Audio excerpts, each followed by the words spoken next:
नमस्कार, मी पंजाब डक. आज आहे 13 मे 2026. तर राज्यातल्या सर्व शेतकऱ्याला सांगू इच्छितो की राज्यामध्ये आज 13 तारखेला 13 मेला राज्यात बऱ्याच ठिकाणी पश्चिम महाराष्ट्राकडे पावसाला सुरुवात होणार आहे, म्हणून हा अंदाज लक्षात घ्यायचा. मग तो सांगायचं झालं तर पाऊस तुम्हाला सांगू इच्छितो.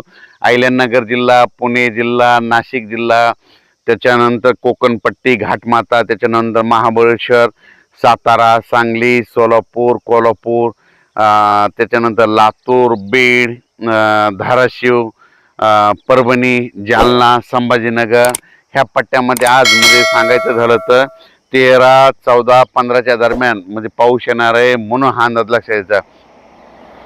ज्यांची हळद असेल तर तुम्ही काय करा की तुमची हळद ह्या 3 दिवसामध्ये झाकून ठेवा, कारण की राज्यामध्ये सांगायचं झालं तर आता आज देखील पाहू शकता. मी पैठणला जाताना या ठिकाणी पाऊस पडलेला आहे. तर पैठणला जात असताना या ठिकाणी आष्टीकडे पाऊस पडलेला आहे. आणि त्याच्यानंतर राज्यातल्या सर्व शेतकऱ्याला सांगितलं आज 13 तारखेला मात्र राज्यामध्ये बऱ्याच ठिकाणी पावसाचं आगमन होणार आहे, म्हणून हा अंदाज लक्षात घ्यायचा.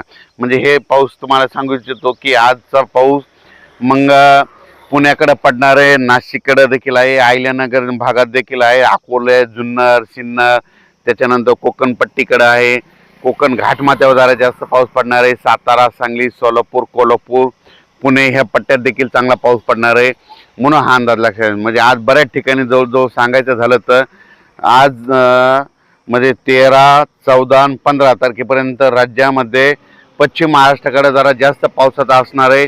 ज्यांची हळद असेल, कांदा असेल तर तुम्ही काय करा, आज दुपारपर्यंत झाकून घ्या. दुपारनंतर राज्यामध्ये बऱ्याच ठिकाणी पश्चिम महाराष्ट्राकडे पावसाला सुरुवात होणार आहे, म्हणून हा अंदाज लक्षात घ्यायचा.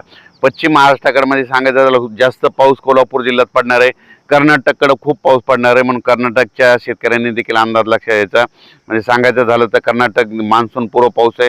आणि सगळ्यात महत्त्वाचं, शेतकऱ्यांना शेतीचे कामे करून घ्या. आजच्यानं 24 दिवस पाऊस राहिलेला आहे, कंप्लीट 5, 6, 7 जूनच्या दरम्यान मान्सूनचा पाऊस येणार आहे. मान्सून जवळ फक्त मान्सूनचा पाऊस यायला 24 दिवस राहिलेत, म्हणून शेतकऱ्यांनी शेतीचे कामे करून घ्यावी, म्हणून हे देखील लक्षात घ्यायचं.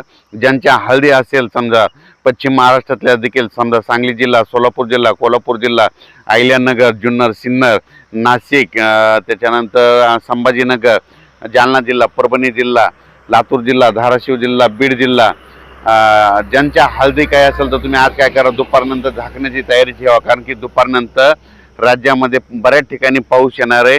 सर्वदूर नाही पडणार, फक्त विखुरलेल्या स्वरूपाचा हे अवकाळी पाऊस असतो. आणि सगळ्यात महत्त्वाचं 15 मे ते 30 मेच्या दरम्यान ज्या भागात जास्त पाऊस पडला पावसाळ्यात त्या भागात मात्र जास्त पाऊस पडतो. एक सगळ्यात उदाहरण सांगतो. 15 मे ते 30 मे दरम्यान आता ही आष्टी भाग आहे, ह्या आष्टीला पाऊस पडला बघा, इथं हे पाहू शकता. तर येणाऱ्या पावसाळ्यात इथं दररोज पाऊस येणार, आणि जर एखाद्या इथं बाजूला एखाद्या गावाला नाही पडला तर येणाऱ्या पावसाळ्यात त्या गावाला सोडून देणार, म्हणून हे लक्षात घ्यायचं. 15 मे ते 30 मे दरम्यान पडलेला पाऊस निर्णायक असतो, म्हणून हे देखील लक्षात घ्यायचं. म्हणून राज्यातल्या सर्व शेतकऱ्यांनी हा अंदाज लक्षात घ्यायचा. पाऊस जवळ आलेला आहे, शेतीचे कामे करून घ्या. फक्त 24 दिवसात पाऊस राहिला आहे, म्हणून हे अंदाज लक्षात घ्यायचा.